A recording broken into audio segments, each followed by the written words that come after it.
All right, so I'm going to teach you this skill because I want you to practice with it. And we are just practicing this skill. We're going to demo it. It's going to take you 2 minutes to learn this skill. This is not a hard skill. Is it, Holland people? No, not a hard skill, but you need to practice with it so when you come back, this is not something new. This is something that you're like, oh yeah, I get that arm spelling thing. Okay, and then we're going to teach you how to use it and in what manner to use it next time. All right, so arm spelling looks like this. Okay, so we have a word, the sound at the beginning, the sound in the middle, and the sound at the end. We're going to put the word on our arm. Go ahead. Okay, so I might have, let's do rat. Rat. I know you guys are like advanced learners.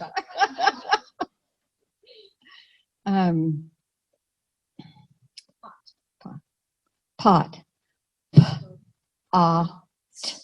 Pot.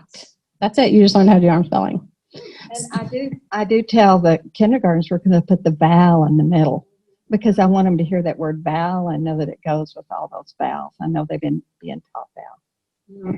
And we use, so I do first, middle, and last when I teach it a lot. What comes first? What's in the middle? What's last? She uses at the beginning, in the middle, and at the end because that's the language that happens in classrooms. That children will say, what's at the beginning? So knowing something about where the child goes to school and how other people are using that language can be very helpful to you, and so that there's not confusion around that, right? So the bottom line is what comes first goes on your shoulder. What the vowel is in the middle. What's at the end is the last bit. So if you were doing something like crust, you would go like this.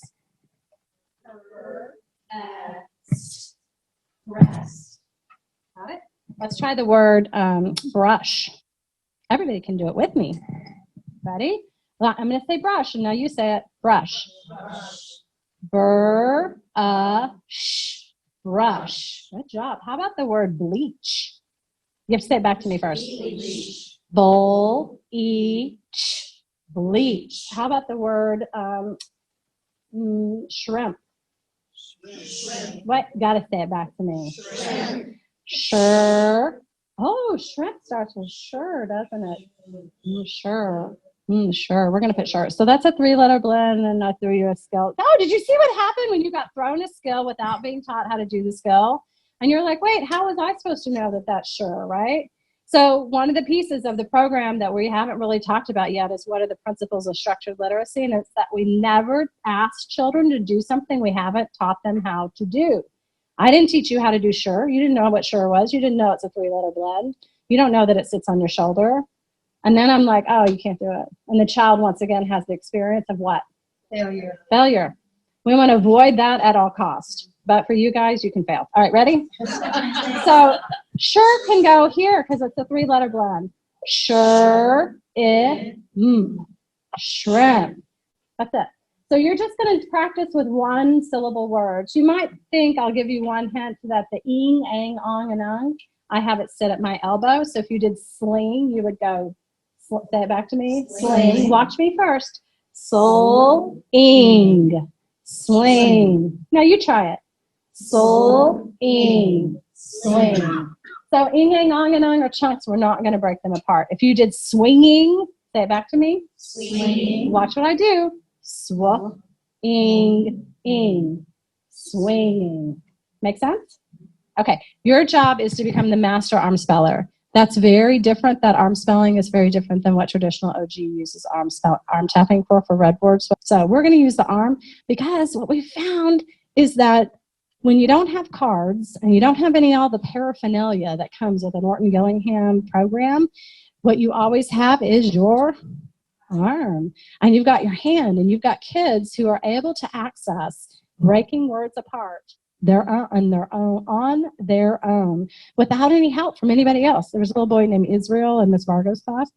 He wasn't reading very well at the beginning of the year. He came for his mid-year evaluation with us. That boy tapped his way through the entire test. He tapped the words, all the words, even the multi-syllable words that were nonsense words. He broke them apart and he tapped his way through the words, all of it. He used his skills to be able to do it. You want to talk about one proud papa? He was sitting in that chair beaming from ear to ear. When I tested him at the beginning of the year, he was surly. He was surly with me. Not so. Did you want to say something? Oh, you did. Oh, I was just going to say with the arm spelling, I'm a kinder teacher, so the kids often want to come up and ask me how to spell a word. And I found that now I just go, and they go, oh, and they work it out themselves. I don't have to say anything, just, and they, you know, they go, okay, yeah, okay, I'll go do that, yeah. So, Yeah, and the older kids, when they're in the classroom, they'll keep their arm down by their side, and that you'll just kind of see them do this, you know, where nobody can really see what they're doing. Right, so finger spelling gets taught in Orton-Gillingham. We teach finger spelling too, right? But this gross motor experience of at the beginning, in the middle, at the end is really valuable even for your oldest students until they really internalize that and they're ready to just be able to go stop with their fingers. Or they're doing multi-syllabic words and they're putting one syllable, spelling it, doing the next syllable, spelling it, doing the next syllable, and spelling it. So there's a hierarchy here of skills, but we're going to start with the most basic skill. Question. Do you think, so there's different techniques out there where you don't use blends per se, like you would separate those two and teach them as separate? Do you think that would matter? You're still going to use the ing, but does it matter if you're teaching or ing? Do Do you want to address that? Yes, and what we do is we bypass all the problems with having two consonants together by the next chart. The next chart has BL, block, bull. And we teach all of those 2-letter and 3-letter consonant blends as a sound all of its own. And they learn it very quickly and they never have another problem with it. That's one of the easiest things for the kids to learn. Mm-hmm. Mm-hmm. Yeah, they learn it in. Now, the ends when you have blends at the end that we don't tap, we handle those by putting your finger over the last letter. Yeah, so there's Trick.